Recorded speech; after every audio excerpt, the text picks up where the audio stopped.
That's right, folks. Live from Free Admissions, this is the Gym Crashers with me, Joey the Bull, Dondo, and our special guest, Erin Toughill. Erin Toughill. I want to get the last name correct because a lot of people What's said up, guys? I got to correct. I don't want to get sucked. I mean, you've Yeah. seen this girl fight before. Oh my God. She would How have you guys took doing? We're doing wonderful. I was waiting for you to take the wind right out of Joe. I know. I was like, I didn't want to pronounce the last name incorrect, so I do. I asked. I thought you were listening. We I was go listening. over this, you know. But yes, we have Erin Toughill on camera in the studio, ready to talk the fight game, even though we are under quarantine still, many, many weeks later. How's the training been, even though we're kind of on a lockdown situation? It slowed down a little bit initially, and then we kind of just didn't know how long everything was going to go, just like everybody else. And you know, people were under a lot of stress, duress, like losing their businesses, not being able to go to their gym. So I think for a couple weeks, you know, we were all like, how are we going to make a living? Yeah. What are we going to do? So I mean, I took a little hiatus, and I'm always training, but then, you know, just eased back into it, and you got to keep going, you know? Absolutely. Now, I read somewhere that you were the main grappling coach for Extreme Couture. My husband. Your husband. Okay, I read it wrong. I read it wrong. That's okay. Okay. Not me. I'll teach boxing. Got it. Many years ago, I taught like kids jiu-jitsu and stuff, but I'm corrected. That's okay. So, I used to be married to a great guy named Neil Melanson. Okay. This is about 10 years ago when I was signed with Strike Force and all that. Him and I are still very good friends. He was the grappling coach at Extreme Couture. We lived in Vegas. He was Randy's coach. He trained Vidor. I mean, he trained everybody. And then, you know, boom, we kind of went our separate ways. And then I know he came to Alliance for a little bit. And then he went to the Black Zillions. And he was their main coach for a while, and now he's back in Vegas. Okay. And so I think he does his own thing, but I think he's at Syndicate sometimes. And yeah, It's busy out there in Vegas. That's a bad man right there. Yeah. He's a badass. I believe it.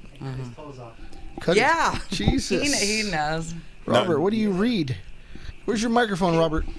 So the reason why I started following him, because at that time he was one of the coaches that were kind of on the opposite end of Eddie, and he was always talking about different ways to get out of the rubber guard, not to get caught in it. And I followed a lot of his stuff, and I liked his shoulder pins that he used to do from the bottom and locking up, going underneath the leg and hooking. So I used his techniques quite a bit because at that time, what was it, 10 years, 10 years ago? 10 years ago. So when I was doing jiu-jitsu, there was, you know, Eddie's news, you know, stylistic wise, there were just a few people that had a few different views and styles, and Neil was one of them that I felt that his things are different, and I played around with it before a lot. It's good. You still do jiu-jitsu, Robert. Don't say that. Don't hurt my feelings. But yeah, he's a catch as catch can guy. So he's like Eric Paulson, a Josh Barnett guy, like mean, you know. Gokor is his guy, so he came from Hayastan with all those guys. Oh, little Gokor's out there in Vegas, so they're probably homies. Maybe. Yeah, same school, Hayastan people.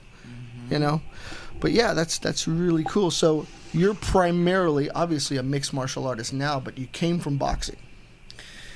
Oh, I started in MMA. Oh, you did? Okay. So I'm 42. I'll be 43 next month. I started training, I think, when I was 18, and I never had any intention of fighting. It was just to get in shape. And this is 25 years ago when like cardio kickboxing like took off. So it's perfect chance to get in the gym and just hit, and then it really just kind of developed from there. And I was doing jiu-jitsu around that time too, though. That's pretty early in the game, 25 yeah. years ago, to be in jiu-jitsu, especially as a female. So this was at the time when Gazzy Harmon, if you know her, like she was training. We trained at Joe Moreira's together. And then I competed a couple times, but I started going into being interested in fighting. Sure. Because I watched these women. I watched Lucia Riker, Bridget Riley.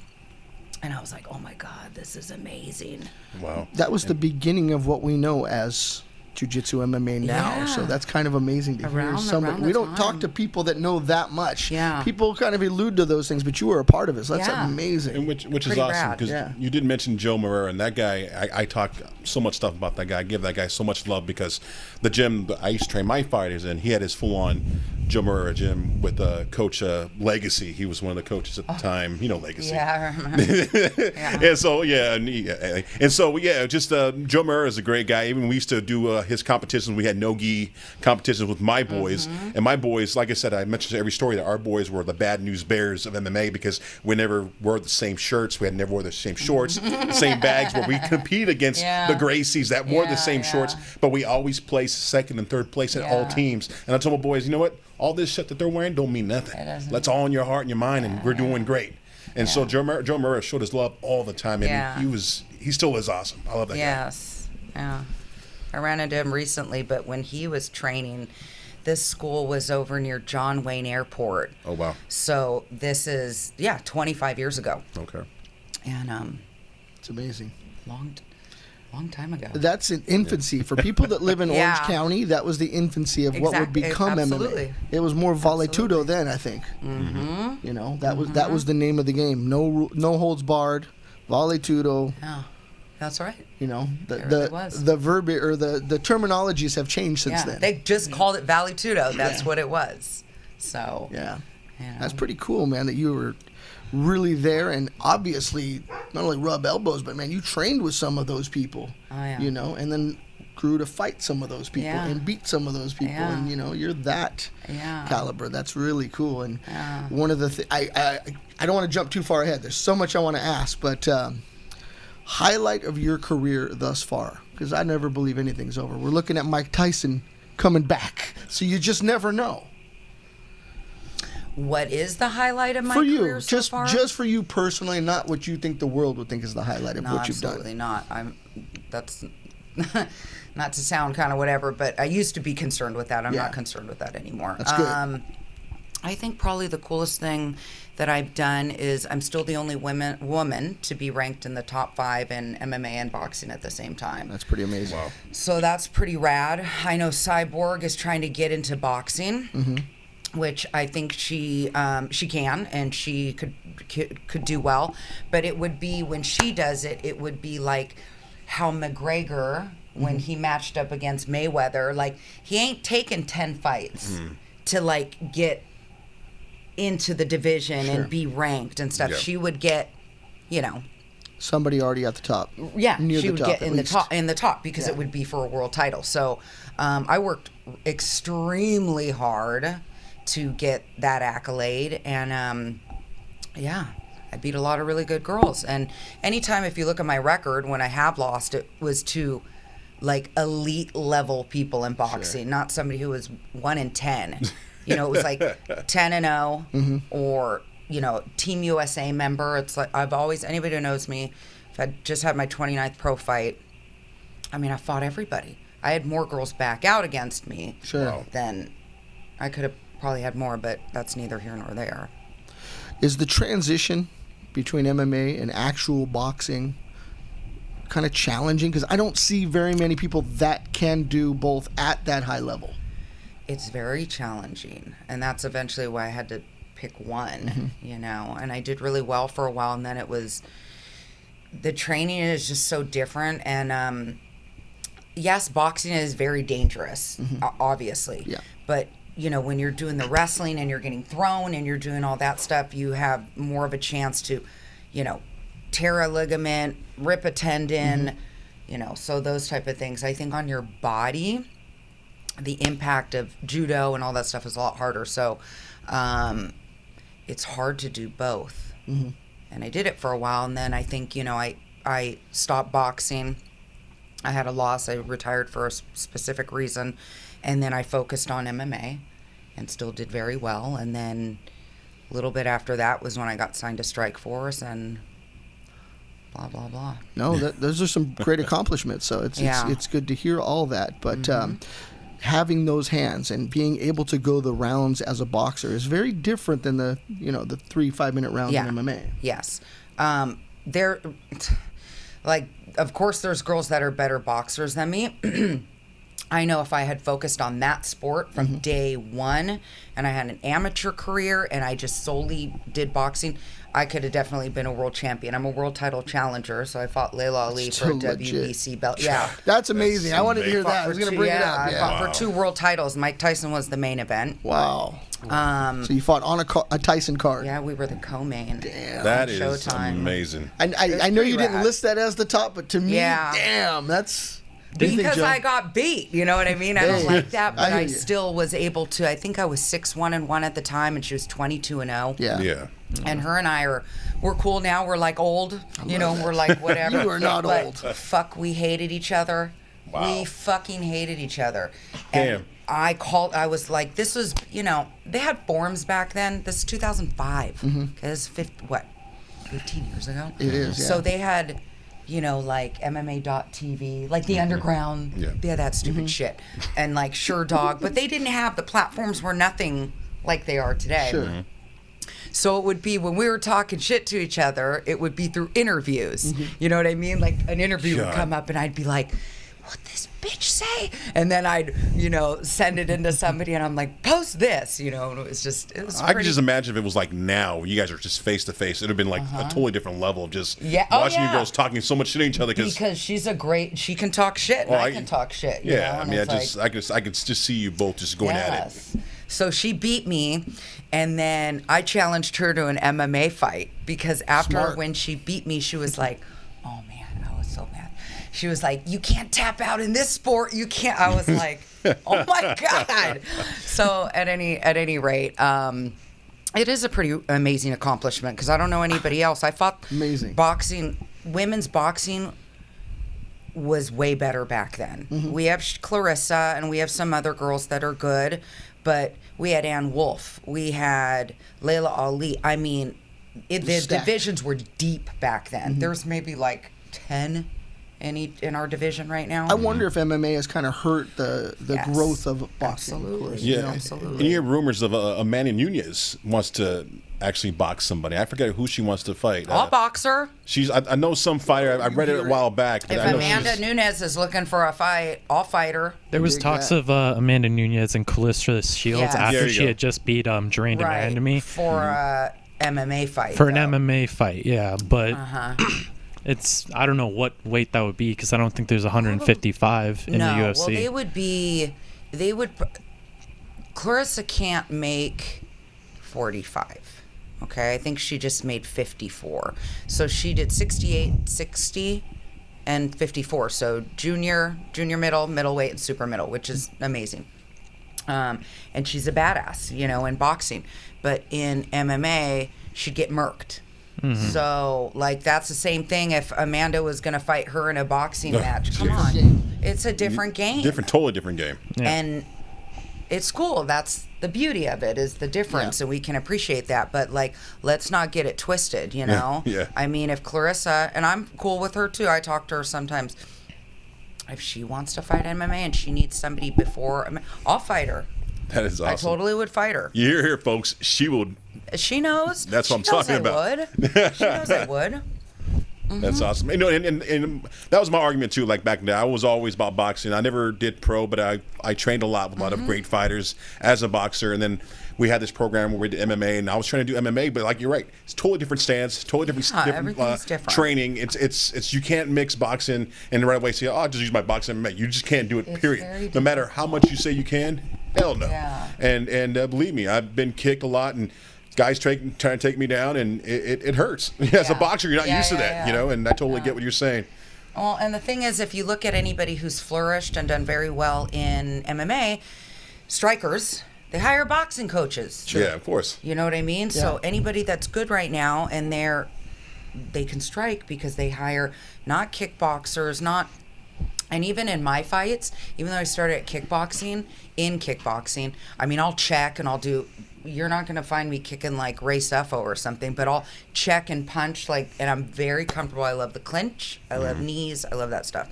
So there's a way, and the only reason why I guess I know how is because I did both of them. Yeah. But if you were just this for 10 years, 20 years, then you tried to go in that's really Well, this name might ring a bell, but I used to help out Mike Guyman, Joker. Oh yeah, I know Joker. And I used to really well. back in say 2000.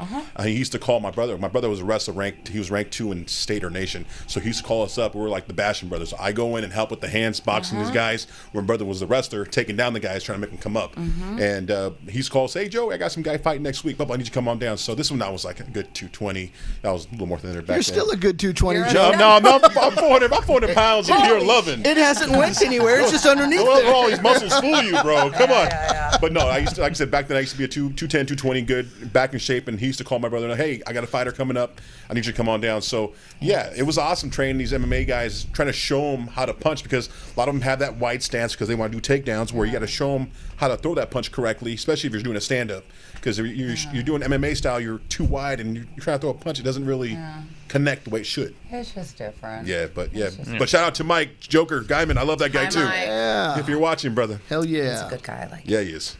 That's pretty cool that you did that, Joe. I didn't realize that you had that experience. And there's a lot of really good wrestlers that were coming out of there at that time. And I think that's probably why you had that experience trying to get them to become strikers. I remember South County was that way. Jiu-jitsu, wrestling, it wasn't boxing. Way back in South County, yeah. You know? How's it now? Is it still pretty heavy wrestling focus? I know you trained down there in Sub Fighter. Yeah, I'd say it's pretty heavy. Like, I literally don't think you can take a jiu-jitsu class, at least at Sub Fighter, without learning how to do a double leg. Yeah. Even I've had beginner striking days where we're just like, okay, you're gonna learn how to strike into takedowns, and we'd end the day doing basically King of the Hill against the cage, just seeing all right, seeing who can stay up and who can stay down. Figured as much. Yeah. Well, I mean, the sport has evolved so much. You have to do everything. Hell yeah. Back then, it was all secrets too. You know what I mean? Like when jiu-jitsu came around, it was like, we're not going to show you how to do this.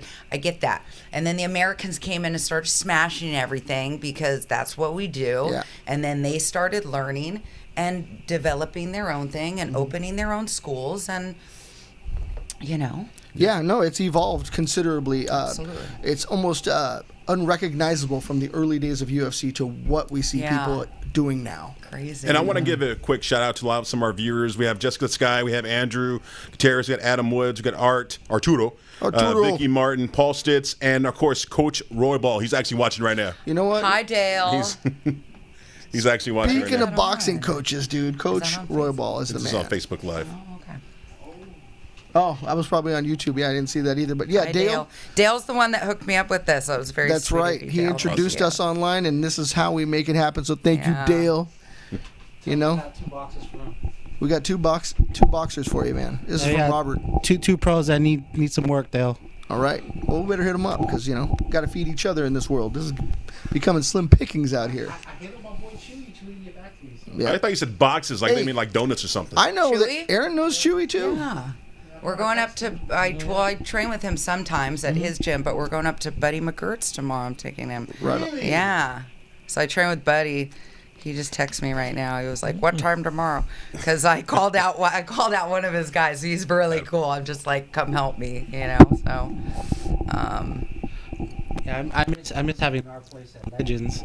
That was a pretty cool place. That's how we met. We had a dojo at Legends in Norwalk before the pandemic hit, and we were hooked up with Coach, all those guys. Yeah, Coach Roybal was there, and then Coach Manny and those guys. I really like him. He's legit, man. He's so cool. I like pretty much everyone in this sport. That's you know cool. what I mean? I get along. There's very few people. Very few people. I don't. A couple. Oh yeah. I mean, it's Not gonna mention your names, like but the law of averages. You know what I mean? It's like a numbers game. You're not going to get along with everyone, but that is funny. That is funny. But most people, I do. So, I take pride in that. And being around the sport for so long and getting able to go to any gym and, just. That's cool. Yeah, that means a lot. Yeah, So- there was a time, I hate to interrupt, but there was a time, because she says getting in any gym, that it was kind of frowned upon to train with other people. It was stay home, everything's in-house, we're going to take care of you, but if you go somewhere else, then you don't come back. There was that whole And thing. it's still like that too. Yeah. But I think it just kind of depends on the person. And I mean, I haven't had 100 different coaches, but I've trained with some very good camps, and I have had, Eric Paulson was a longtime coach of mine. I'm training with Antonia McKee and those guys now at the Body Shop. Yep. And people go through different stages in life, you know what I mean? There were times when maybe I stopped for a little bit, and then it didn't work out with the timing or something, but any of those coaches I've had in my life, I'm all very close with still, and we're all very supportive of each other. And I think I've just been around so friggin' long, where it's kind of like I have total control of my career. I love that. And That's I a great train, place. like I have my coaches, Yeah. the people I respect, and like one of my coaches, Bobby Chavez, who's awesome. He has a gym in Laguna Beach called Bobby's Boxing, so we train out of there. I know Bobby. And you know Bobby. Yeah. And so he knows I've been around a long, long time. And like going up to Buddies, which I'm doing tomorrow, I've been training with him since about a year ago, but I've known him on and off for years. I asked him to train me for my Layla fight because I lived in Miami at that time. Dope. Buddy lived in Vero Beach. And so when he was training Gotti at that time, and the week after Gotti and Mayweather fought. So if you remember that Yeah, of fight, so course. that was literally the week after my fight with Ali. Crazy. But I didn't train with him because it was like a 2.5-hour drive from Miami. So I ended up training with a guy named Matt Bayamonte, and he was the second at the time. He wasn't the main coach, under a guy named Louis Lagerman, who you got to really know boxing to kind of know this guy. And so those two cornered me. My strength and conditioning coach, who I'm still very tight with as well, Jeremy Fedoruk, who, this is how this circle goes. No, I love hearing all So this. he is Colby's strength and conditioning coach. He's still out in Miami. He trains Kayla. He trains, a lot of guys. It's all out top there. level. Yeah. So, and I told him I wanted to fight Kayla because he's like my brother, and they're very close too. But I was like, I'm coming after your girl. I want it. And he was like, do it. You know what I mean? So it's all like, it's business. Like, even with Kayla, like, I don't know her personally. And if I did, I bet we'd probably be fucking cool friends. Yeah. We could go have a drink or hang out. It's a small world, and especially locals out here. And like, I know there's this one guy I used to love, and I'm not sure if he's still around. I know he was very old back then, but he kind of like Mr. Miyagi, and he used to wrap Mac. hands. Mac, is he still around? So Mac, who was Julio's coach. Okay, this is Yeah, that's what I'm saying. me and Robert know Mac as well. Mac is awesome. Yeah. Mac, I love Mac. So one of my first boxing gyms that I came out of was La Habra Boxing. Okay, so Julio trained there. Labrado Andrade trained there, who was my coach. He was a two-time world challenger. He was ranked in the top 5. Like, he fought Kessler. He was badass. His brother, Kiki Enrique Ornelas, who he fought, he had a fight against Bernard Hopkins. So this is like 15 years ago. So Julio, if you remember this, in 2003, Mac was his coach, and Mac trained tons of world champions. Oh, yeah, he did. They went to Germany and went to this guy's backyard. I just posted this the other day. It's so Crazy. funny. So look, I just posted this, and we were talking about him. So this guy died. He was killed by a drunk driver in Mexico several years ago. Oh, I remember that. I remember that. Yeah, I remember that guy. But so Julio Gonzales, he was a light heavyweight champion. He had amazing fights. So he defeated the great WBO world champion at the time. I don't know it's Michael Shevsky, I don't know how to pronounce his name. But he was 40-0 with 38 knockouts. And this guy was like the most feared guy in light heavyweight at that time. So Mac and him went to Germany and fucking beat him, and brought the belt back. Wow. So I came from La Habra. Those guys did. Bobby, my coach, Dale too. They came a few years after us at that same gym. CSW, right? Oh, La Habra, La Habra. Before he went to CSW. But he was at CSW too. Yeah. And so Mac is Bobby's mentor and taught him how to rap. And how to do. Yeah. Yeah. He was the king of rap. He's the king of it. And Oh, then, you know, the cuts. Like, people don't understand how difficult this is. Like, it's an art. Wrapping hands and stopping bleeding. Like cuts. Mac showed me how to get a tuna can and make it as you put ice and you put in the freezer, and then that's your healing device out of a tuna can. Like, very ghetto, but it worked. It works. Did he open up in Fountain Valley? For a minute, him and that I think that Hawaiian guy, what's his name? It's on Brookers and Garfield. Yeah. Yeah. in the corner. Ibisu. And then it turned into an Ace Jiu-Jitsu and then Ace. Yes, exactly that spot.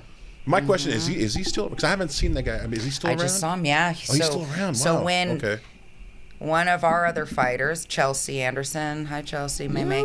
So she's an up and comer, badass. She's 3-0. So I'm her second. I'm one of her coaches. Bobby is her first because she's been with Bobby the whole time. Yeah. And then when the fight is local, like, which it has been at the Hangar, she fought, and then there was, I think, another local one, but Mac is with us. And Oh, Mac's wow. Yeah.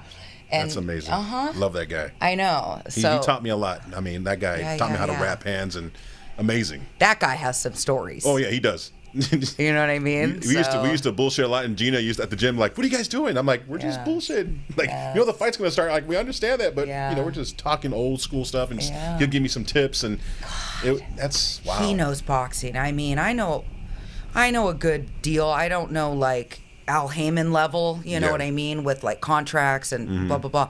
But you want to ask somebody, it's like you ask that guy. Yeah. How do you do the split on this? How do you do this? And it's so different than MMA. And I always touch on that, where it's like MMA is a very neutral sport for the most. There's not really an A and a B side. Yeah. Okay. Boxing is very A, very B. It's like you got to knock the person out or beat the living shit out of them to win. And even if you do that, you still don't win at times. That's the one thing I don't like about boxing, but who does? And all of the promotions are autonomous. They don't fight the same.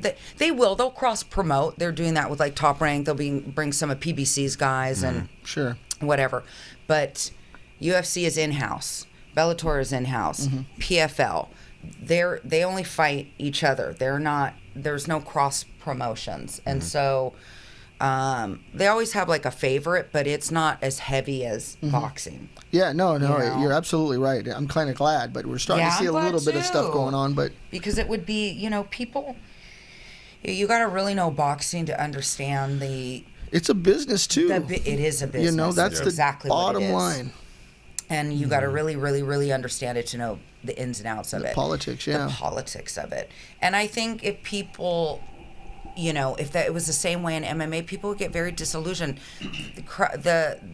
The fans are not stupid. We're very educated, and they're much more sophisticated now. Sure. Right? And things More people are, train. More people at least people try to train, fight. Yeah. But everything, again, I reiterate, is on platforms and social. They get to That's have true. more contact with the fighter. That's a fact. They get to, like this, they The get fact to that hear you're what the here fighter is saying. This is evidence of it right here. Right. Is you being here. Yeah, and the journalists are everywhere now. It's much different than how it used to be. Sure. And everything, once they do that interview, it's up. You know Yeah, what I yeah, mean, we're on live. there. And it's funny going out talking right about now. this. It just I get the goosebumps just even talking about it. Even like when I'm talking about me Mac. too. I mean, just like I'm like getting a little emotional because I'm like, love that guy, and it's like makes me. I wish I could be a corner again because I used to be licensed back in the day where I was a corner, and I used to be. You're so emotional, Joe. dude. Don't cry on camera. Honestly, Right? I What love sign boxing. are you, Joe? I'm a Libra. It's a great sign. What Is sign it? are I'm a you? Leo. A double. Ooh, these are good signs. I'm a Okay. double Leo. I'm all about it. You know. Yeah. What's a bad sign? What's a bad sign? sitting there. Pisces. Scorpio. Oh, there you go. Oh yeah. Scorpio, and I have a lot of Scorpio friends, and I'm pretty linear, but I'm into that stuff too. That's funny. That's interesting. It's interesting that you're dissecting personalities. I do. Because I know that you can size someone up. Yeah. I can see it in you. Absolutely. I've been around a long time, Yeah. So the psychological part of it is also a part of what you do, All of it. Yeah. Fighting in general, it's like it's psychological warfare. It's like Sure. I know what you are. I can see what you are. And that just comes from, experience of being in the top of the top. Like I fought at the top of the top in Absolutely. both. And so I wasn't like this, even though I thought I was such a smart, badass kid, whatever my background is. But it's like when you get thrown in when you're 20 years old, 21 years old, and you're in boxing, you see how tough you think you really are. Oh, yeah. Especially being a woman where it's like, oh, my God, the shit that I went through would not fly today. You know what I mean? And I really... I touch on that a lot. I think I did with you guys a little bit too. I believe. But it's like, again, it's a different world. So all of this, you cannot do anything without this. I mean, you want to talk about sexual harassment? I have men. When I'd go to the Westminster Boxing Club, we just talked about this the other day. I had guys machiste trying to knock me out because they didn't think women should do this. Now there are still men that think that, and that's how many years fine. ago was this? 23 years ago. Because I used to train there when the old owner, the guy with the old man, bigger, I forget his name, the old man that used to. We were just talking about him. I don't remember his name. And then also my old trainer used to be this old black guy named Willie. And he used to be my trainer. And honestly, it was just like, I know exactly what you're saying. We had women fighters, we had women trainers that used to fight there, and they used to get treated like dirt. Like dirt. Yeah, like we got treated like shit. Like shit. Like they yes, whatever. Yeah. But y'all need. I mean, we're all in the same game here. Why you want to treat it like shit? And I get that, but I really let these girls know, like, you guys have it frickin' easy now.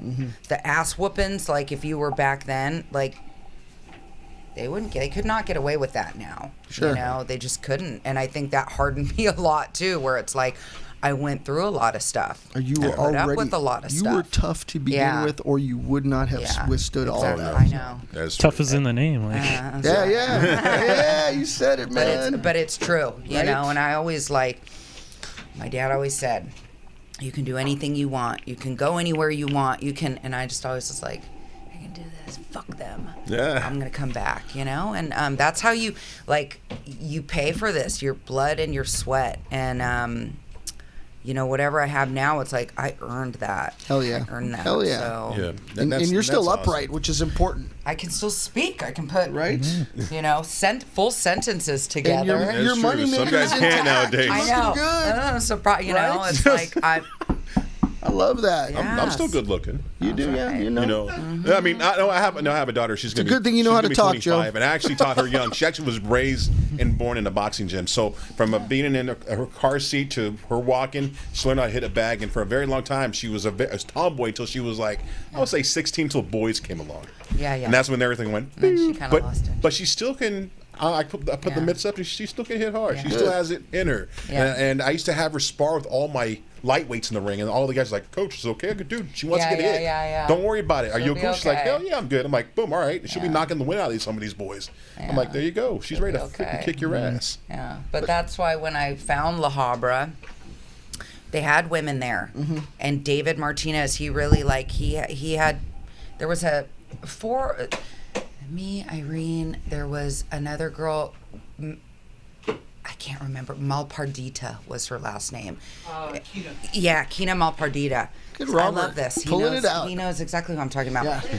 And so she works for WBO now, or Yeah, she's working with them. yeah, yes. She's something with the younger youth. Right. She's working with. She does something for And that. she dances a lot and sings all the time. Yeah, she's like a superstar where she's from. What country was she from? Venezuela or Colombia? Somewhere No, in not Colombia.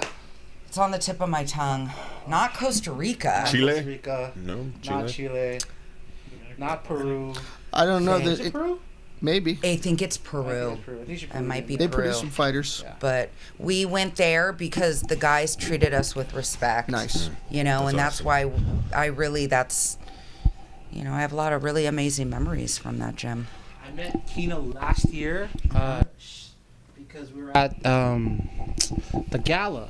We met Kina at the gala. Oh, yeah. We went to the Hispanic, what do you call that thing? Latin American Business Award. Yeah, the LBA. So Got it.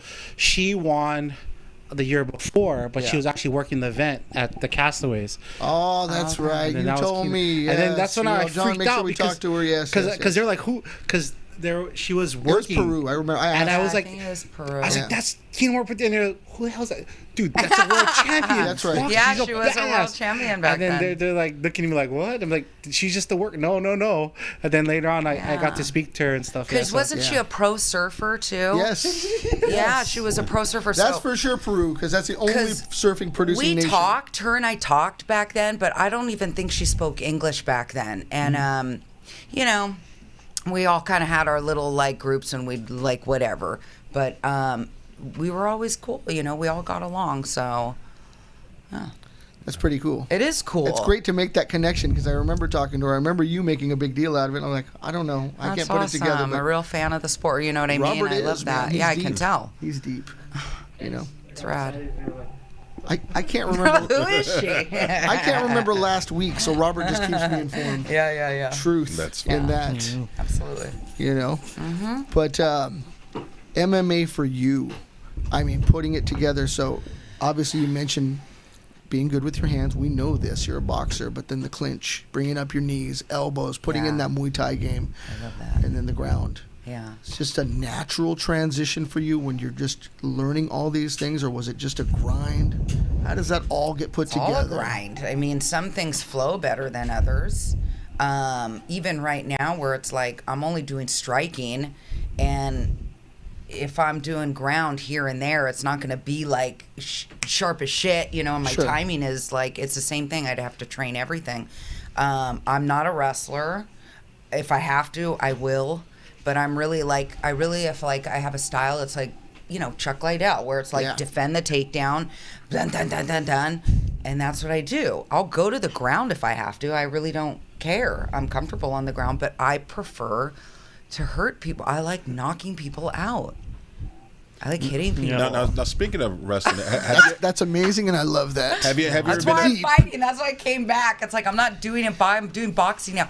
We deep. don't make money, okay? Unless you're Clarissa Shields or Katie Taylor or a like. fact. Okay, we're not. If you guys knew what we were making, you'd be like, "Fucking what?" Even Yeah, I can now. imagine. Championships, yeah. Even now. So yes, I Yes. totally understand. You either love Yeah. it or you ain't in it. Yeah. You know. Crazy. I'm Even- crazy. Everybody knows I'm crazy, but in a good way. See, you but see, I know? love that attitude and everything else. But have you ever had like your big like entertainment groups like WWE hit you up or WCW? Yeah, you could fit into Yeah. that I can too. see you really doing that. I'm too. I know they have an age limit now, but when I was in, Do they? Really? I think they do. It's They like can't- 28 or 29. They or cannot something. turn you No down. way. But when I was on American Gladiators, Steel. Steel. There it is. So I did that show, Yes, right? that And was then big. It was fucking huge. So, So Layla cool. was on there. Remember, Yes. she was an MC. We still hated each other. We almost got in like to a fight a couple Oh, I times. love that. Hulk Hogan was on that. Gina Nice. Carano was with me. But that was at the peak of my career. Yeah. So it was like 2007, 8, 9. I was doing a lot of fitness modeling. I was getting a lot of offers for stuff, but I was, yes, I could have gotten like a tryout at, like in Kentucky, you know, for the camp or whatever, however they do it. They were interested in me. I think they were interested in Gina. Like, we were awesome. Why wouldn't, Hell yeah. why wouldn't they be? Yeah, hell yeah. Why wouldn't they be? That'd be crazy. And I was like, these are these interesting things where you look back and I was like, no, I'm a fighter. Okay. I'm not going to do that. And, you know, now I kick myself in the ass, but it's like, I was a much different person back then. And I was very concerned with what people thought of me and what people didn't think of me. A lot of my career was run by, even though I was crushing people and doing whatever, but I was very concerned. And you can't be. And that just came with age and experience. Yeah. And I've always been like, I don't fucking care. But when you're, the I didn't even know spotlight. who I was when I was 27 years old. Sure.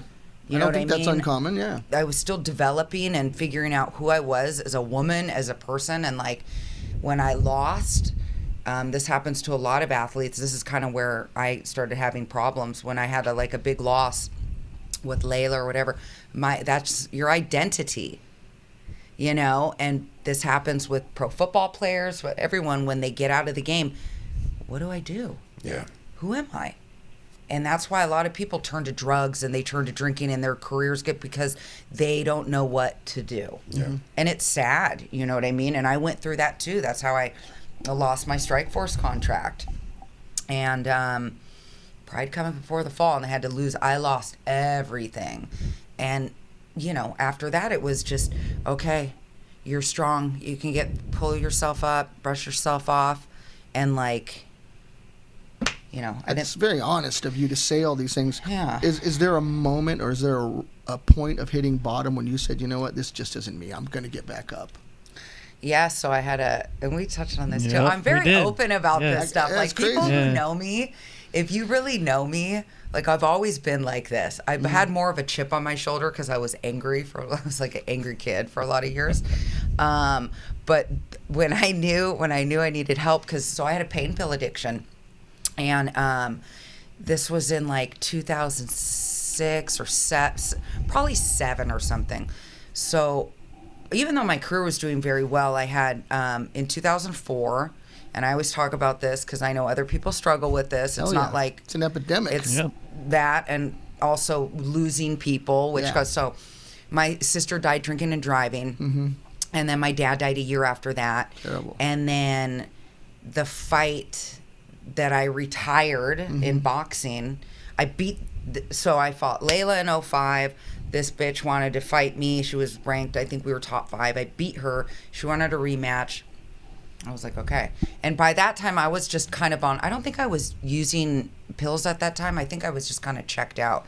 I just kept fighting because if you look at my record in December, even after that, I fought in Japan 3 times in one night. I mean, I fought back to back to back to just kind of like. You fought Megumi. So I knocked out Marlos. Yeah. I knocked out that other girl, and then I got disqualified. Marlos Cone, I mean, that's a big deal. I knocked her out, which is I think only one other crazy. girl did. Yeah. She was a badass. Still to this day, one of the legends. Yes. So try not to jump around too much, but putting it together. And then when I lost to that other girl, my dad died 3 days before that fight. And I was like so checked out anyway. I was like, Yeah. I'm going to fight. This girl hit me with this overhand right, and I fell out of the ring. I hit my ass on the spacer. The spacer's open. I fell on the judge's table. And then I just, because that's what we do. We get up, and you get 20 seconds if you fall outside, right? You know this. It's 10 seconds within. If it's outside of the ring, you get 20 seconds. And I was just like, boom, and get back up and like, I'm ready, And then they're like, no. So I lost. And then I retired after that fight. And then I think, this is like 2006, 7. I had an injury. I know someone suplexed me or something, and I really hurt my neck. And then I was prescribed pain medication. And then it was like, oh, this is great. Hell yeah. This is great. Walking on clouds. And then, and I just checked out. And I kept fighting. I was still fighting. During that time, like for PFC, they weren't drug testing. They didn't drug test. Too early in the game. They're Indian reservation. Yeah. They weren't testing. Yeah, just don't care. They just didn't give a shit. Everyone was on drug. You know what I mean? It was like pride. It was like, that's just kind Part of the game. how it was. West. It was only when the commission started getting involved Yes. that they're like, we need to make money off this. They made too. it dirty. We need to get money from you guys. Wrong. Made it tough to do business. Yeah, they made it a lot tougher to do Jesus. business. But, they wanted a piece of the commission wanted the money. And then when I was living in Vegas with Neil, and so, this is like 2009, 2010, that's when I got signed to Strike Force. And by that time, 3-4 years later, I was using, like 30 Norco a day. I was just like... That's a lot. Your liver. Yes. And so when I knew, even when, if you look at my thing, it's like I pulled out of this fight, because I would have never passed a drug test. Wow. And I'm thinking my career will very be honest of over if I get, caught doing don't this. get popped, yeah. But it was already over. Like I was so fucked up. Yeah. You know what I mean? That's heavy, man. Norcos are heavy. And I know, dude. And so I tried. This is right before they started doing, which is I'm very happy they do now. But they pulled DEA records now, right? So back then, you could go to like 10 different doctors. It's called doctor shopping. It's a federal offense. Yeah. This is how everyone's getting popped or That's they're right. dying, right? So it's like everything is connected now through media and whatever. Sure. But it's like they can go, They fax the record and it goes, well, it just said you took 180 pills and that was 5 days ago. You're like, whoa, what? So there was a doctor I tried to get more pills from. And she was like, something's fucking off here. And she pulled my record and she was like, do you need help? And then I just it was like for years, I just was like, not that I didn't feel anything. Yeah. I felt nothing. Yeah. Nothing. That's the Norco. Yes. Everything. And then it just hit me and I was like, she's like, you're going to die. Because they did like they do your liver test and they do all this stuff. And she's like, you're going to die. And it was like, that was my moment of impact where it was like, do I want to live? Or I could just keep doing, I already lost everything anyway. And I was like, I didn't care. I didn't care where I was, because I was just like, that's honest, man. That's whatever. crazy. And a lot of people go through this, that's why everyone's dying from this shit. You know what I mean? And it's like, if one person talking about it, and it wasn't easy. It was probably one of the hardest things I've ever done in my life. Sure. But it's like been 9 years now since I've been off it. And it's a good thing because that means you're still here because a lot of the people that were into this stuff are unfortunately not here right now because either they take their own lives or they overdose on stuff. That's right. Because I know plenty of fighters in the past that I used to train with are no longer here anymore because of that situation. And you proved it. You overcame it. You're 9 years strong. And I'm very proud of you. Thank you. That's awesome. And it's like you can do it. Yeah. So, it's a vicious cycle because you suffer as a fighter. People don't really know how you suffer, but the training is grueling, and it even though you crave it and it's what you do, and impact is what you're all about. It takes a toll on the body. Of course, That's why all those wrestlers, the WWE guys, that was probably one of the reasons I didn't want to go into that. Yeah, because I knew people in that, and they were all. Up. I didn't realize they took bumps, like real bumps. I thought it was just what they called fake wrestling, but they take bumps. Oh yeah. I think even Bill Goldberg said he's like, I played college football, I've done all these sports, I've done anything. Nothing has ever hurt me more than wrestling. Yeah. It's not crazy. Yeah.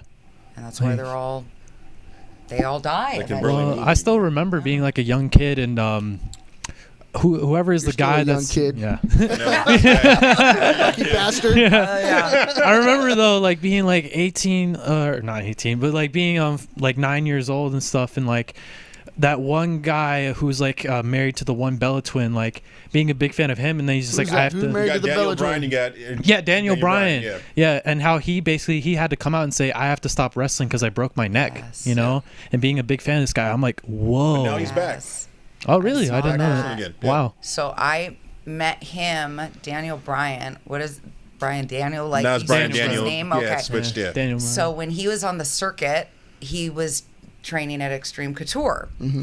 Him and Neil are best friends. Wow. That's wild. And so Vince McMahon told him, because this was back, this is 10 years ago, and then a couple years later, he exploded. But he didn't want to give up, but they wanted him, they were like, you're too small. You're too small. You have to take steroids. And he was like, no, I'm not going to do it. I'm not going to do it. And then I remember seeing him a couple years later, and I was like, oh my God. And it couldn't have happened to a nicer person. Like, we did class together sometimes in Vegas. One of the most real, nicest human beings ever. So it's like, I love when good people find success. Yeah. Like, I love that. That's cool. Yeah. Also, like one of the most flashy styles of wrestling. Like that dude was. I remember just like when being a kid. Yeah, you watch him. He's just flying 10 feet in the air at like some dude who's 270 pounds, and he's just like going right at him. Yeah. Like really cool. Cool dude. So now that you're still training, you're still doing your thing. Now, my understanding, a little birdie told me that you're a very big activist for animal rights. Is that huge in your life right now? Huge. It's more important than fighting. Yeah. That's really why I'm, we all talk about like, why are we here? Yeah. And initially, of course, because you're just trying to discover who you are. That's part of your journey. Mm-hmm. But I think it was like 5 or 6 years ago, I became a vegan. And I never even knew what one was 5 or 6 years ago. But I watched, those videos. Cowspiracy, there's called Dominion, there's called... Oh, a lot of them are out there. Yeah. And I was like, oh my... It's crazy what America. As Americans, what goes on and we're okay with to put packages in a grocery store for us just to have convenience. That's essentially what it is. The world does it, number one. Okay. Everybody in the world. I mean, there's no such thing as, I don't want to get too, like, you know, too political. PC. I have my thoughts on it. Yeah. When I'm big on what I do is I want people to do critical thinking. So I really like, if you go to my page, I post a litany of different things, but it's like, I love boxing. I do some stuff of me. I do a lot of animal stuff. And one of my clients said, she was like, your page just makes me think. Yes. You know, she goes, it makes me do my due diligence and critical thinking. And that's what this world is lacking, is critical thinking. Sure. Thinking on your own and not going, don't follow the herd. Yeah. What does the TV say? People can't fucking think for themselves anymore. And it's terrifying. And that's a lot of what's going on right now, which is another subject. But So true, though. Very. Yeah, People don't say it, but it's a control issue. Absolutely. The other good part about your page too, that like even just starting following everything and seeing more things, like along with the thinking, it's like it also, when you look at a lot of the stuff you post, it makes you check yourself. Yeah. You know, like my stuff, or like Yeah. it'll be like some random thing. It could be anything, like some little life advice or way to be or philosophy, and I'll just be like thinking about it for like a good day or two, just being like, straightening people huh, out. That's really like, cool. yeah. That's how I do it too. I go to people's pages I'm inspired by.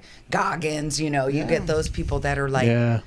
oh my fucking That's God, heavy. they're, you know, they're next level. And, you know, but digressing and going back to that, where I became a vegan, and then just through that, I've always loved animals, but I mean, I'm big. I'm like next level on this stuff. And really, it's like, I love fighting. It's my passion.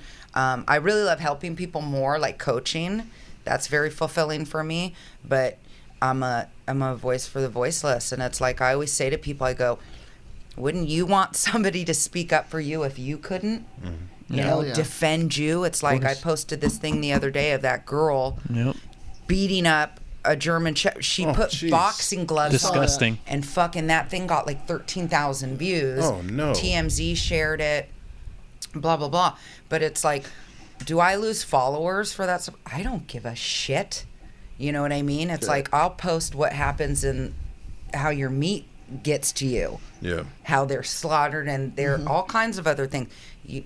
Sorry, people don't like the truth. You know what I mean? And I get that. I was guilty of that too. I was, you know. Now, was anything happened to this girl after she posted the video, or? So she was in Boise, Idaho. By the way, her name is London Miner. She's a little piece of shit, right? You go. It's like, I know, like everyone's like, I'm like, I'll go John Walsh on your ass. It's like, Yeah, no I'll shit. hunt Oh you man, down. I was sitting there watching this and just be like, yeah, some people say they're about it. Erin's about it. Yeah, Like, I'm about it. Like, Erin I is just don't play around her. and I Like, just don't care. I don't. When I say now, like, I don't care what people. I don't care. but that's also like the right reaction. You know, no human being should, like, even if you're bored, you shouldn't be boxing your child, like your dog or anybody. Like, I like that you think of a dog like your child. basically, like, Well, it's an you know, innocent I like that. being, you know it's what I mean? they are like children. And Like, all I go dogs home. want to do is love. you. Yeah. Wag their tails, so wake up in the morning, even if they wake you up and you're like, you have to go potty. I'm like, oh, it's 2 o'clock in the morning. All right, let's go. And they'll you do know? whatever, but it's like her family, she's from Boise, Idaho. Her father, Erin Miner, another piece of shit, he is a cop in that district for that whatever, where they live. Their whole family is in the police department. She didn't get any charges pressed on her. What? The Humane Society didn't even come and take the dog away. It said it wasn't in imminent danger.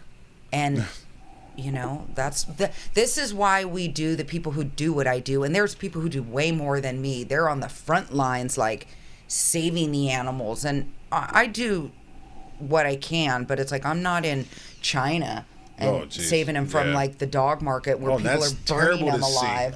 I mean, I get like, but still, like, this is not a threat, but I hope they find that girl, put her in a cage, and we'll just throw you in there with her to show how it feels. So many.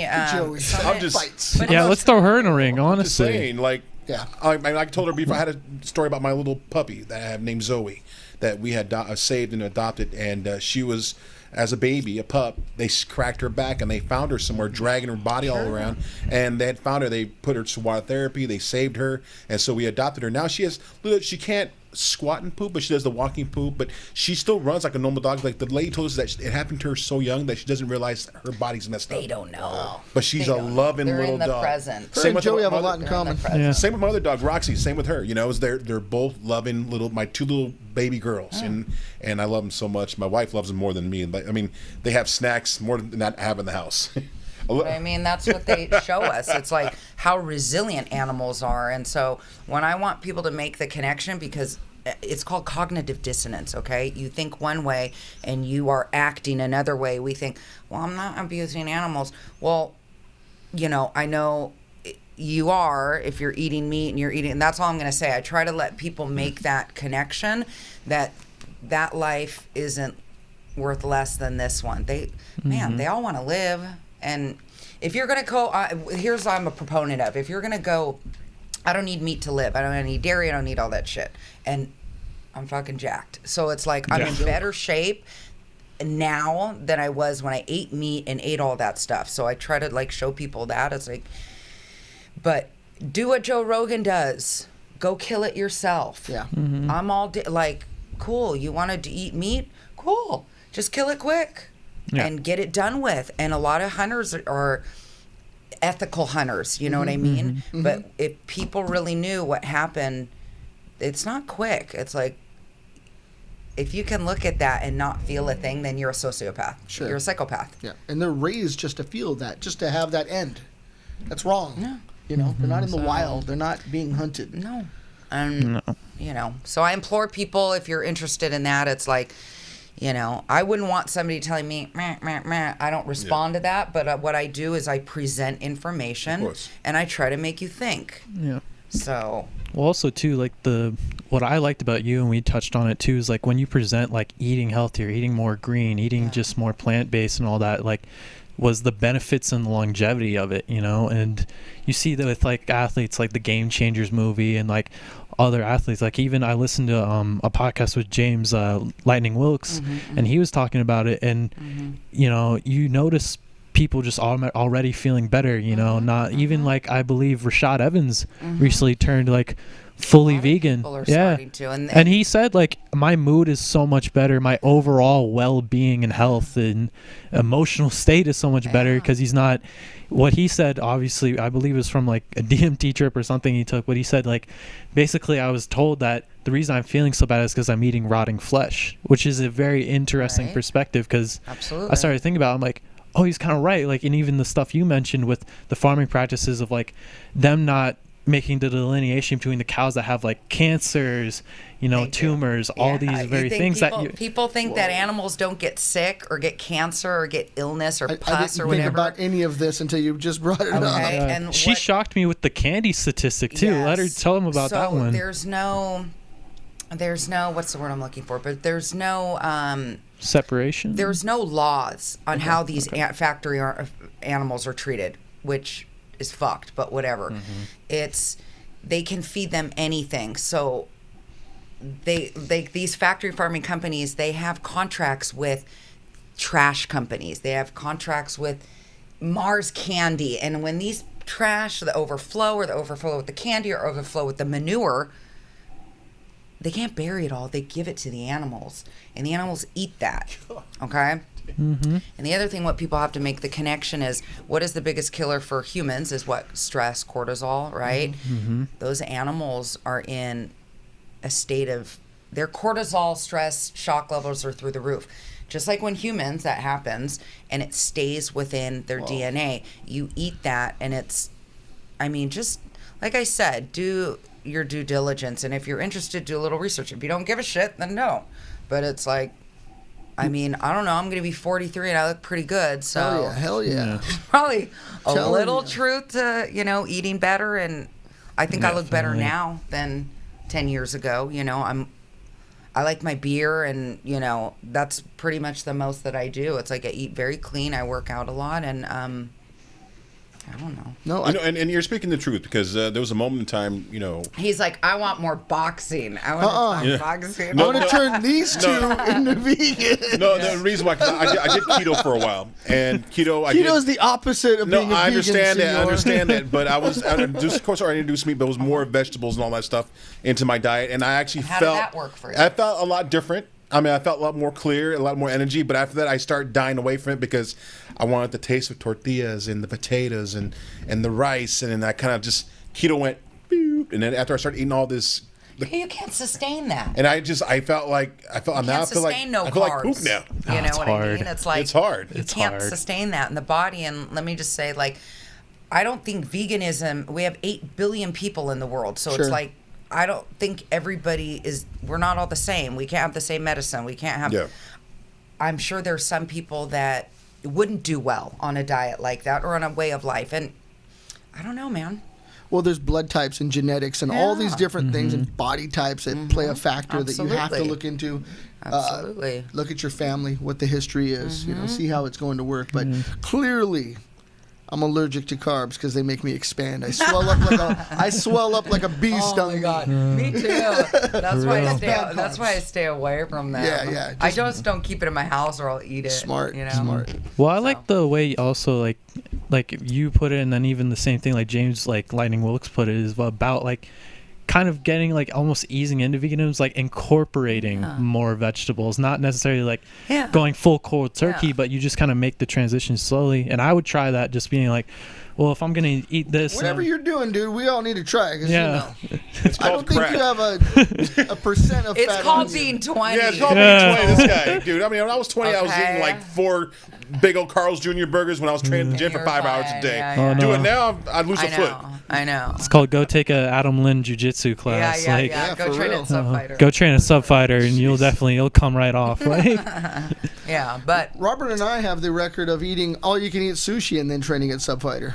And they looked at us like, and this That is sounds this is 2000, brutal. 2001, and they're like, "What's wrong with you two guys?" Robert goes, "I don't know, I'm Hawaiian." Hell yeah! Yeah. Oh, it was it was a slugfest, Dude. yeah. Friday's like knockout Friday. Yes. So we went. It was coworkers that invited us, and we haven't seen in a long time. So we're like, "Fuck, what do we do? We haven't seen Is in a that long what it time." was? Yeah. Oh, the eating part of it. Yeah, But we had planned to go see Russ. And So I Adam. mean, we didn't at that time. We were at that point where you don't break training no matter what. Oh, we so did the not. question was, do we skip on our friends or just go and just eat anyways? So we did that instead. But we didn't know the impacts of it because we didn't give a shit. Yeah, and then We then were young Russ, enough not to care. Yeah, Like, yeah, fuck it, let's sure. either do Yeah, it. yeah, yeah. Russ decided to do a takedown day. Oh, that was the So- day I went flying through the air. So he Yeah. had this new like military kid that was like 6'4", probably weighed 240, and at that time I was under 240. I was just smaller than that guy. Yeah, you were looking good. I remember. He picked me up, and I swear he was this close to getting sushi all over him. Oh, no. I believe it. So close. I believe it. That's the best part of the gym is like even if you're training with a rando, he's probably been in the military, like Yeah. so he's It's that definitely area. strong. The kids come out of Laguna Hills High School. They're legit wrestlers. The adults are coming from Camp Pendleton. They've got a little bit of hand-to-hand combat because I know they're focused more on weaponry and stuff like that, but they still have something. So you just don't know who knows what when you're in there. You know what I mean?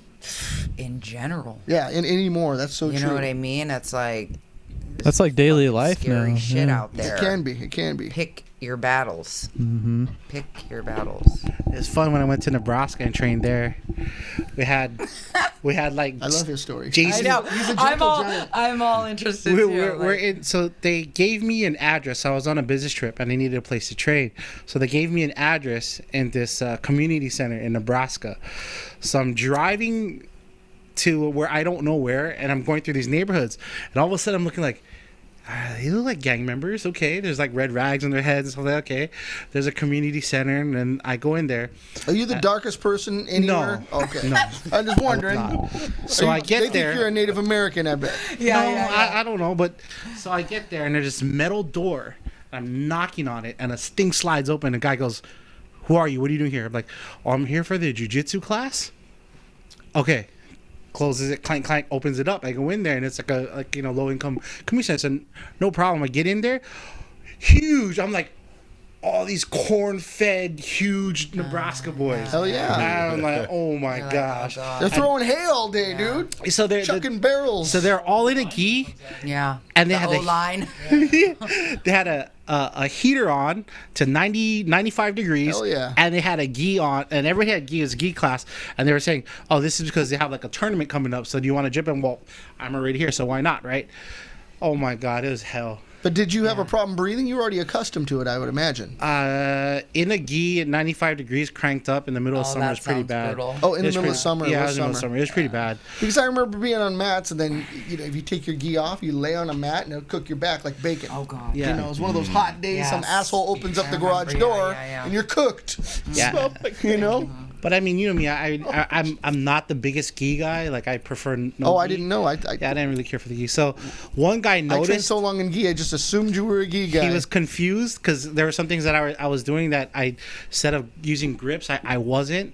And I pushed through an armpit and I tried to hip exit with the armpit instead of holding onto. So he kind of asked me, "Did you mostly no gi in California?" Well, at the place I am, it's MMA school, so yeah. So then he offered to roll without the gi, and that wasn't a smart idea. Yeah. Because I don't have any wrestling, so this guy just put me on my back and just stuffed me and smashed my face. And to the they're ground. all heavy wrestling coming from the Midwest. Gnarly. Oh, check that out. Yeah, it's our Miami logo. I dig that. I'm like, let's see that. You looking for us? I'll find it Yeah. right now. It's for on there. He'll find it. All right. We'll send it to you. We'll make sure you get the link. Yeah. How did you like living in Miami? I dig it there personally. I'm not a fan of Florida. I No? mean, I think the beaches are pretty rad and the training is cool, but no, I can't handle walking out of my house at like 8 a.m. and sweating. Oh, dude, it's You know, immediate. There's the humidity, and Yeah. to be honest, anything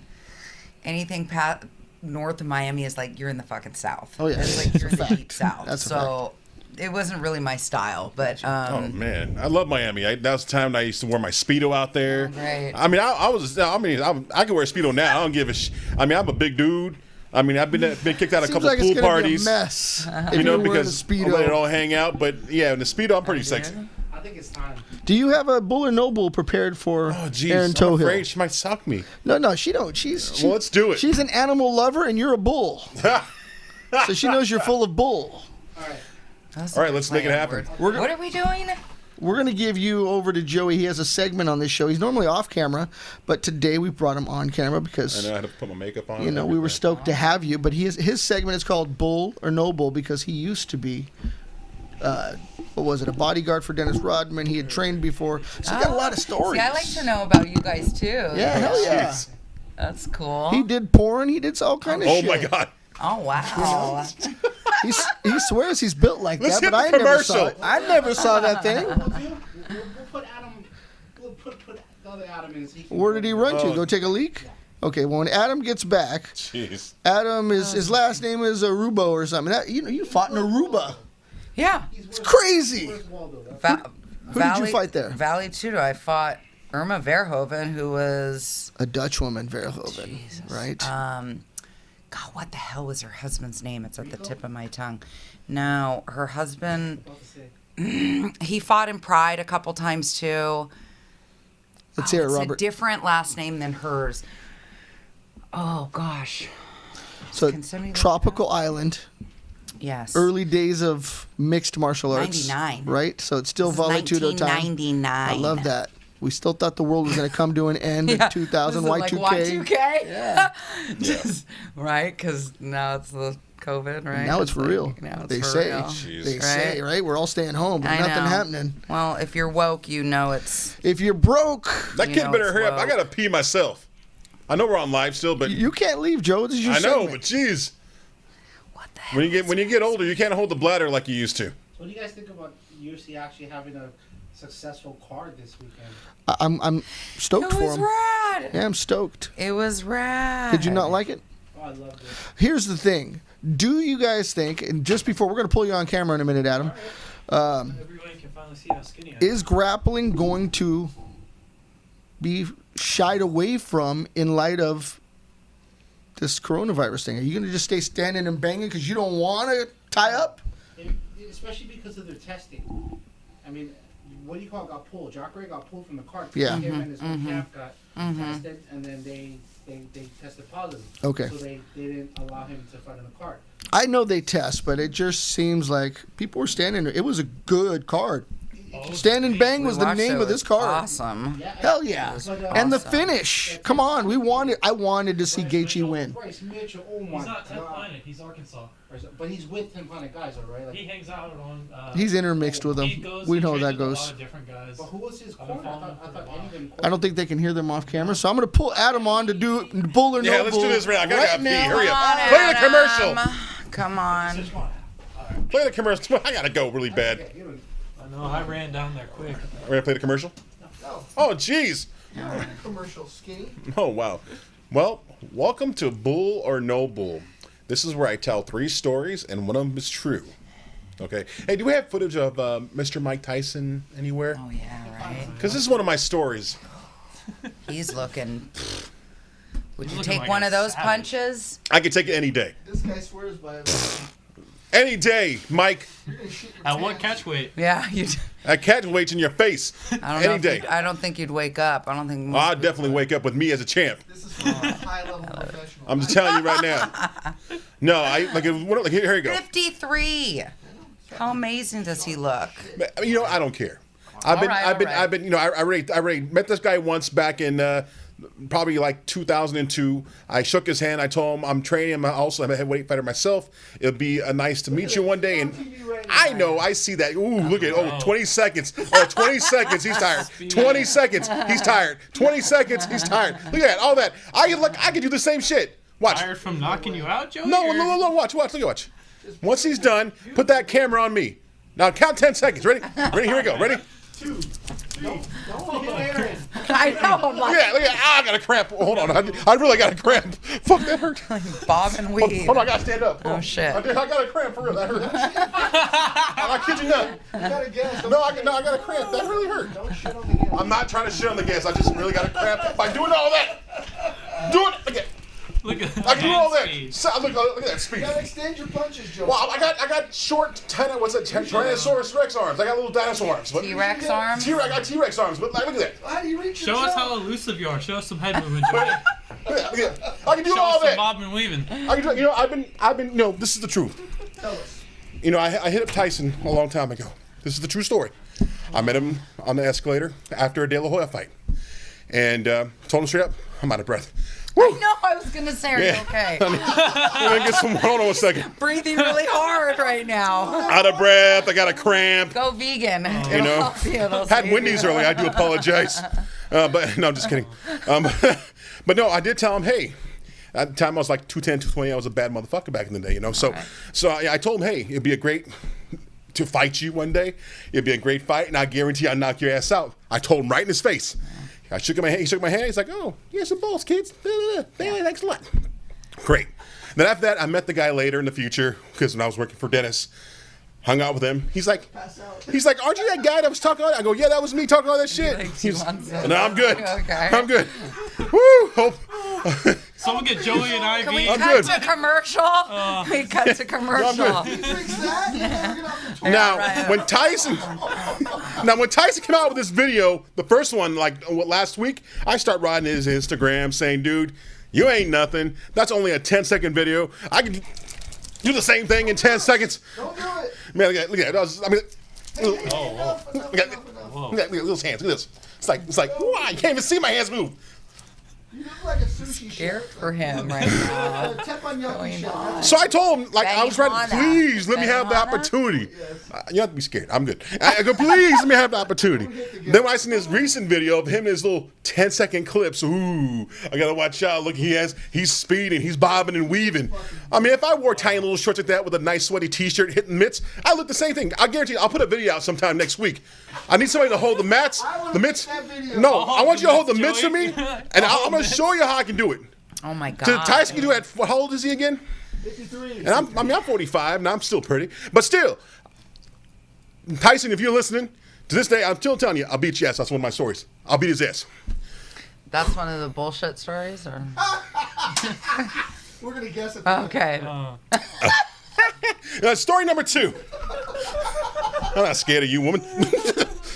Yes, I did. 'Cause I did get beat up by a woman last time. Like I got beat up by 4 cholas, chick. That was one of the stories, which I think it was last week's story, and that story was true. I did get beat up by 4 chola girls when I was like 13 years old. Then when I told my dad beat my ass. And these girls were scary. They're the one of the cholas that had the big aqua net. That's all right. The eyebrow eyeliners go way up to here, and then zapping Roger all day. You know that. But yeah, they beat me up. So, second story. Goddamn, I'm out of breath. Whew. Tyson, I still got you. He's got a good 30 seconds for you, Tyson. All right. Second story. That's the first story. That was the first story. Still threatening Tyson. Second story. Goddamn. Do you remember the second fucking story? No, I was breathing all hard. No oxygen. I got oxygen. I'm good. Everything is cut off. Now, not to bring up anything bad, but there was a time when I was a youngster and I started dabbling, and I got high for the very first time, smoking the Mary Jane, and not me. Oh my God! But yeah, I smoked, and I thought my hands were flying. And I was getting hot and nasty, and next thing you know, I got a little itchy, so I took off my clothes. And this is when I was in my house. I was still thinking I was in my house, but I took off my clothes, took off my pants, and I was in my drawers. I was sweating like a motherfucker. And then I realized that when I really came through, I was at a jungle gym at some damn park down the street. How old were you? I was probably like 16. You smoked PCP or what? It was the first time. I was lightweight, man. I was a good boy. Wet. I was You got wet. And so as the cops came by, and I had to sober up real quick, and they were like asking what the issue was. I go, I'm good, officer. I'm just hot, because it was hot that day, and I was in my drawers. My clothes, I have no idea where they were. Smoke weed, Joe. So that's my second story. I got high, took off my clothes. I was the jungle gym, and therefore whatever. I got a lot of great naked images of Joey from these stories. Now, third story. Gorilla bear or gorilla. This happened recently, and it was at a pool party at the Harris down in San Diego. Oh, that's a cool spot. Yeah, and they had the lazy river, and everybody's dancing, and the music. And I was like dancing. Everybody's like, and then I was wearing this shirt saying "6-pack coming soon." It's like people showing like I'm a big dude, but the 6-pack's gonna come soon because I'm exercising. So I said, what the hell? Fucking everybody's like, take it off. So I took off my shirt and everything. All the goodies were hanging out. And the bouncers came by and said, sir, you gotta put back on your shirt. I go, why, you fat shame me? He's like, no, dude, you just gotta put back on your shirt. I go, hell no, I ain't put on my shirt. So I got roughed up with maybe 4 security guards, threw one against the wall, threw one in the pool, and the 2 of them actually carried me out without hurting me. And that's my third story, because they were fat shaming me because I decided to take off my shirt because I was showing off the sexy body. I love that you G-rated all these stories for Erin. No, I'm just saying. I mean, I'm a sexy Now do beast. I guess which one is? Well, I mean, I could dance. You want me to dance for you guys? Please don't. Sure. Somebody give me a beat. I'll show what I did. Begging you, please. Come on. God. Don't do it. Oh no. So I guess one of the stories is fake, or what? Or Yeah, one of them is real. One of them is real. Yeah. 2 of them are fake. Mike Tyson. The last one you told Is is real. We'll find out all next week. Because, people, please subscribe to our channel. I know Robert might have it somewhere, but if you are one of the top guest winners, you'll get a free T-shirt. I've been having people begging me, saying, Joey, where's my T-shirt? I already guessed the answer. Well, as soon as we get them, I'll get them too. I know there's probably 2 people we owe T-shirts to already. But definitely when we get them in, you're on my mailing list, so we'll get them T-shirts to you. But yeah, first story is me still threatening Mike Tyson. Second story, smoking the weed and winding up only in my undies at the jungle gym, and it was hot and sweaty. And of course, third story, at the the freaking Harris pool party, took off my shirt and security kicked me out. Well, I threw one in the pool, threw one in the ground, and took 2 out because they were fat shaming me because I was a big old voluptuous big man showing my man titties, shaking them. You're Oh, BBW. Oh yeah. No, honestly, I have a decent looking, good body under this. I mean, yeah, I've gained weight over the years. I have no shame in my body. There's times where I take off my shirt and run around naked. I didn't give a shit. At the time, when I was about 210, 220.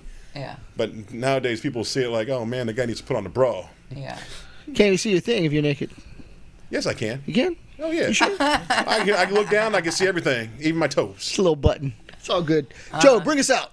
All right, folks. This was Joey the Bull from Bull New Bull. Bull or No Bull. Social media. Social media. Once again, folks, where can they find you on your social media? Erin Toughill, so I'll spell it out, ErinToughill.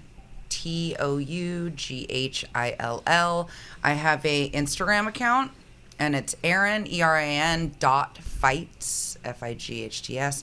And I think I just have like a regular page in Facebook, and I think it's probably full. It was like, but they can follow me on Instagram. I have a private account, and come check out what I'm doing. Awesome. Adam, where can they find you? Well, I'm on Instagram at adam.araby, basically adam.araby.